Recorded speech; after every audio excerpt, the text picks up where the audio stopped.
War Poems and Other Verses by Robert Ernest Vernede. Introduction.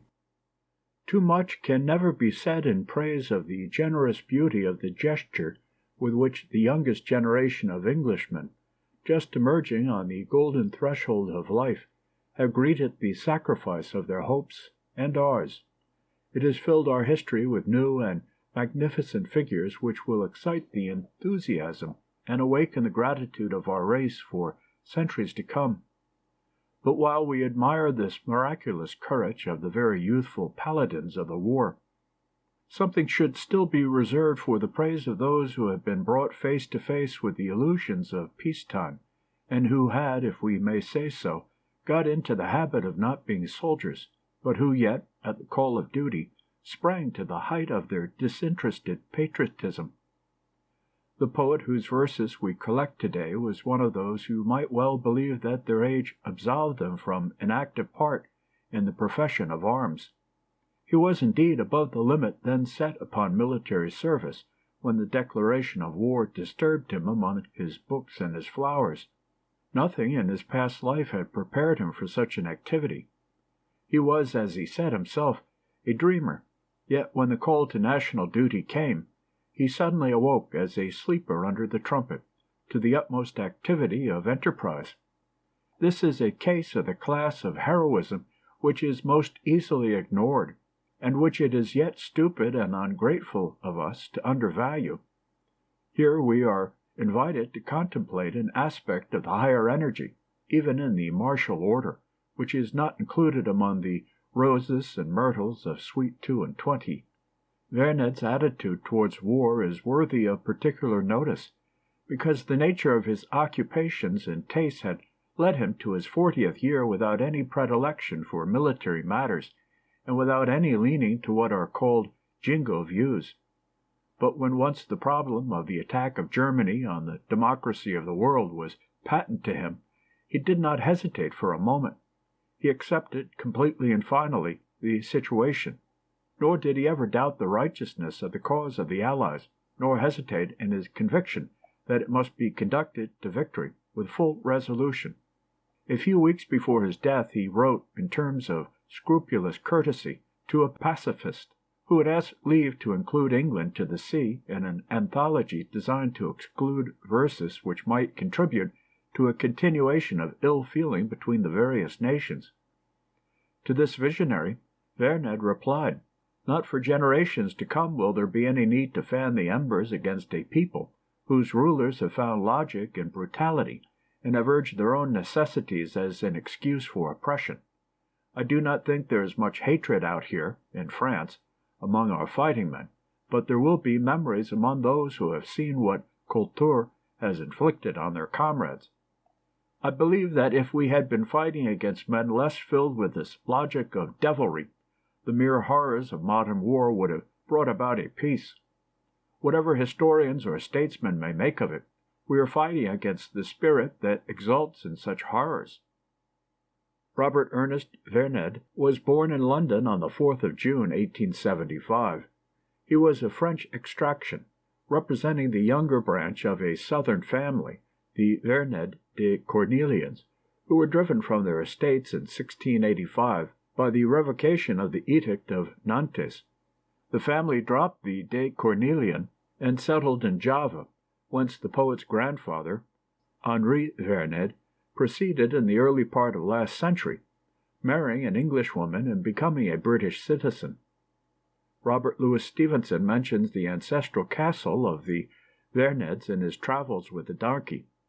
The family coat of arms, for those interested in these things, is an orange tree on a golden field with a raven clutching at an orange that falls from the tree. Essentially English in sentiment, the English branch of the Vernedes has never ceased to pride itself on its pure French ancestry. After passing through St. Paul's School, R.E. Vernede went to Oxford, where he took a classical exhibition at St. John's College. He left Oxford in 1898, and 4 years later he married Miss Carol Howard Fry, who survives him, and he settled down to a quiet country life at Standon in Hertfordshire. He occupied his abundant leisure in reading and writing, with a continual increase of ambition to succeed. He published several novels, The Pursuit of Mr. Faviel in 1905, Muriel of the Moors in 1906. He visited Bengal in the company of his wife, and produced on his return an Ignorant in India, which has received high commendation. Success came slowly to him, but he was beginning to be recognized as a writer of solid promise when the outbreak of war transfigured his whole vision of life. It has been seen that the temperament and habits of Vernede had not in any way prepared him for fighting, and that yet, when the crisis came, he faced it at once. Though his years were mature, he was one of the earliest to dedicate himself without reserve to the service of the state, and to prepare to be a soldier. He had playfully complained that life was humdrum. It suddenly became perilous and splendid. One who knew him well describes the way in which Vernede faced the new conditions, with the airman's far-away vision. He took his fine headlong plunge to inspire us on our creep to death. In more prosaic language, at the beginning of September 1914, he enlisted as a private in a public schools battalion, the 19th Royal Fusiliers, although he was so much above the highest limit for enlistment, and he received a commission in the Rifle Brigade early in 1915. Before going to France, he had 6 months' commissioned service in the 5th Battalion of the same regiment, in the Isle of Sheppey. In France, he was attached to the 3rd Battalion of the Rifle Brigade, one of the 4 regular battalions of that regiment. Vernede's earliest experience of actual warfare was made in the trenches on the evening of Friday, January 7, 1916. From that time until his death 14 months later, he was constantly in the thick of the fighting, save for a short time at the end of 1916, when he was at home, wounded. He was with the infantry the whole time, resisting all suggestion of transference to more comfortable billets. He started in the ill-famed salient. One of his first turns of duty in the trenches was taken during a prolonged and very violent bombardment of our lines. On coming out, the battalion received the thanks of the general officer commanding the division. At the end of March, the battalion was moved slightly south to the neighborhood of Ploegsteert Wood. In the early autumn, it went further south again to take part in the Battle of the Somme. During this fighting, the captain commanding Vernede's company went sick for a short time, and Vernede was put in temporary command. He was so acting when a shrapnel wound in the thigh, on September 1, 1916, sent him home to England. After a quick recovery at Oxford, and in his own Hertfordshire home, and a short time of light duty in Sheppey, having absolutely refused to let a friend in the War Office try to find him even temporary work there, for fear it might impede his return, he went back to the front in the last days of 1916. The battalion he joined, though of the Rifle Brigade, was not the one he had left. I'm told that rarely happens. This was a service battalion, and in actual length of experience, apart from its quality, Vernede had probably the advantage of most of his brother officers. But the commands had all been lately filled up, so he became merely the newest joined subaltern. He was disappointed, being full of ideas which thus had no outlet, but accepted the arrangement as natural and unavoidable, and his captain has testified to the unselfish loyalty and modesty which made it possible for others to do the same. He was back again in very much the same region in which he had been before his wound. Later he saw and was deeply moved by the ravages committed by the Germans in their retreat. On Easter Day he wrote as usual to his wife, and spoke of the summer at last coming on, and that perhaps the war would end this year, and he would see his home again. Early the next morning, the 9th of April, 1917, he was leading his platoon in an attack on Havencourt Wood, when he was mortally wounded, and died the same day. The circumstances of his death repeat the story of 1,000 such events in this prodigious war. Vernede was in charge of his platoon on the advance, and was in front with a couple of his men, when they suddenly came upon a concealed enemy machine gun. He was hit, and it was immediately seen that the wound was serious. His men carried him back alive to the aid station, but he died upon the further journey. He was buried in the French cemetery at La Chelle. His friend, Captain F.E. Sperling, put up a cross and planted around it a large bowl of daffodil bulbs, which had been the joy of the poet when they flowered in the company mess. They now, in their long sleep, watch over his rest. He greatly endeared himself to those by whose side he worked and fought. From a sheaf of private tributes from his fellow soldiers, I am permitted to quote one or two passages. Captain G. Tatham says, "We served together in the same company from November 15th, 1916, to last May, and we were a very happy party, as happy at least as it is possible to be in such circumstances. That we were so was in no small measure due to Vernede. He was a delightful companion, and an excellent man to have in a battalion, always cool and collected in the trenches, and always ready to lighten the dull monotony of billets with his quiet sense of humor. I now remember sadly that we used to accuse him of making notes for a future book in which all the weaknesses of his brother officers were to stand revealed." The late Captain Andrew Buxton speaks of Vernede's extraordinary bravery, over and over again undertaking and carrying through the most unhealthy bits of work with all his thought for the men he was with and none for himself. He loved the NCOs, and whenever any misfortune happened to one of his men, it was manifest that Vernede felt it intensely. Our time together was the most splendid imaginable, and I shall always look back on it with recollections that can never be forgotten. Vernede's closest friend, Mr. F. G. Salter, to whom I am indebted for so much of the preceding information, gives me the following impression of him. In physical appearance, Vernede was of rather more than average height, dark with olive complexion. His face was very regular and oval. He was strikingly good-looking, and his movements the most graceful of any creatures I have seen. He was a good skater, swimmer, and lawn tennis player, and could walk enormous distances when he chose. He never seemed to change at all from what he was like at Oxford. His manner was quiet and reserved, or what might have seemed reserved to people first meeting him. Underneath this lay a keen observation of human nature in all kinds and classes, and a humor which on occasion could be sarcastic. Anything pretentious or pompous was a sure target. A lesser condemnation was reserved for conduct which was not perfectly natural and easy. Except among intimates, he would often sit silent while others talked, and then unexpectedly say something from an unwonted angle, which lit up the whole question.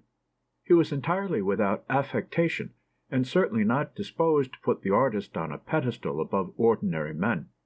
Every form of life interested him. He had the solidest stand on his mother earth. His temper was quite impossible to ruffle. I don't think in all these years I have ever once known him put out or moody. It is not surprising that he became popular with the young officers among whom he was thrown, and with his men, especially when the latter were in any sort of trouble. To his friends he gave a generous and never-failing sympathy. They have lost the best man they have known. His hatred of war was intense and positive. He hated the cruelty it inflicts, and denied it as a test of efficiency. But his feeling went beyond that. He loved ardently the things which war destroys, the good human life of fellowship and adventure, the kindliness between man and man, the thousand labors under the sun. To him it was a clear-cut issue of right and wrong when Germany let loose this evil upon Europe. Neither did he feel any hesitation as to his own duty. The greatness of England had always been the background of his thought. Now he, dreamer as he calls himself, could serve her. He was a poor man, and enlistment meant for him the immediate cutting off of a greater part of his and his wife's livelihood. It meant, too, of course, subordination, as a private, to all sorts of stupid duties and persons. But he at once enlisted, and only took a commission when it had become clear that that was the greater need. He was not at all indifferent to death. He loved life with a solid English love. He loved his garden, his art, his friends. Above all, he loved the wife who, for many years since their betrothal, had been the inspirer and encourager of everything he did, and who was so in this decision also, and to the end. He was greatly desired to come back alive after the war, but it seemed to him that such a desire was, for the present, simply irrelevant. Found among his papers after his death were the opening lines of an unfinished poem. He had noted it as one intended to be included in a collection he was contemplating, but if he ever finished, the completion remains in his head alone. The lines are as follows: I seek new sons. I will not die. Earth hath not shown me half her store. From an eloquent tribute written by another former schoolfellow and friend, Mr. G. K. Chesterton, on receiving the news of Vernede's death, I quote a confirmatory passage. He always remained, even in face and figure, almost startlingly young. There went with this the paradox of a considerable maturity of mind, even in boyhood, a maturity so tranquil and, as it were, so solitary as to be the very opposite of priggishness. He had a curious intellectual independence. I remember him maintaining in our little debating club that Shakespeare was overrated, not in the least impudently or with any foreshadowing of a Shavian pose, but rather like a conscientious student with a piece of Greek of which he could not make sense. He was too good a man of letters not to have learnt better afterwards, but the thing had a touch of intangible isolation that surprised the gregarious mind of childhood. He had in everything, even in his very appearance, something that can only be called distinction, something that might be called, in the finer sense, race. This was perhaps the only thing about him, except his name and his critical temper, that suggested something French. I remember his passing a polished and almost Meredithian epigram to me in class. It was, I regret to say, an unfriendly reflection on the French master, and even on the French nation in his person. But I remember thinking, even at this time, that it was rather a French thing to do. There was a certain noble contradiction in his life and death that there was also in his very bearing and bodily habit. No man could look more lazy, and no man was more active, even physically active. He would move as swiftly as a leopard from something like sleep to something too unexpected to be called gymnastics. It was so that he passed from the English country life he lived so much, with its gardening and dreaming, to an ambush in a German gun. In the lines called Before the Assault, perhaps the finest of his poems, he showed how clear a vision he carried with him of the meaning of all this agony and the mystery of his own death. No printed controversy or political eloquence could put more logically, let alone more poetically, the higher pacifism which is now resolute to dry up at the fountainhead the bitter waters of the dynastic wars, than the 4 lines that run, Then to our children there shall be no handling of fate so vain, of passion so abhorred, but peace, the peace which passeth understanding, not in our time, but in their time, O Lord. The last phrase, which has the force of an epigram, has also the dignity of an epitaph, and its truth will remain. To this admirable judgment I can add nothing, except to say that the great quality of Vernede's war poems seems to me to reside in that directness of which Mr. Chesterton speaks. He is filled by a consciousness of the fine plain issues of the struggle between darkness and light. Hence his verses emphasize our love of England, our veneration for her past, our confidence in her future, our steady and determined purpose. Moreover, he insists our keeping sharp the blade of indignation, whose edge is for ever being rubbed down by sentimentality.